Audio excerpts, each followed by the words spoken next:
Tulungan mo, Jen. Sige ako. Kabatangan tayo sa Kalabaw ni Bossing. Naka-street tayo ng Kalabaw.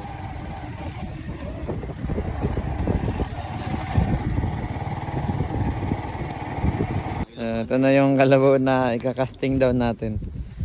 Kakapo natin ng burdizo. Casting. Ayan, nakakasting na po. Atakin lang po natin itong lubid. Tapos, hihiga na yan. Oh, pagtulungan lang po natin atakin yung lubid. So, ayan. Higa po yan. Sige. Sige. Oh. Sige, atakin na po. Yan. Yan. Oh, higa na. So, yan. Nakaburdiso na. So, hindi tayo nag-slit. Walang fan. Ipitin lang.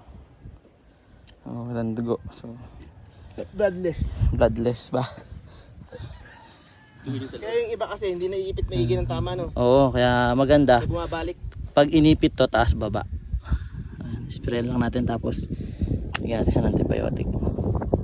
Ayun, yari na siya. Aburo sa pinalakad natin ng konti.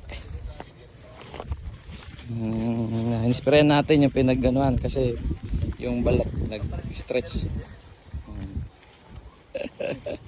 Okay na siya. Nakailang buwan niya kuya bago Saglit lang yan. Gamitin? Oo. Marunong po ba ito magtrabaho? Oo. Pahingan nyo muna po kahit mga 2 weeks lang. Kahit 1 buwan kung kaya. Tapos naman sa bukid eh. Yari naman nagtrabaho sa bukid. Ayos pala eh. Wala na.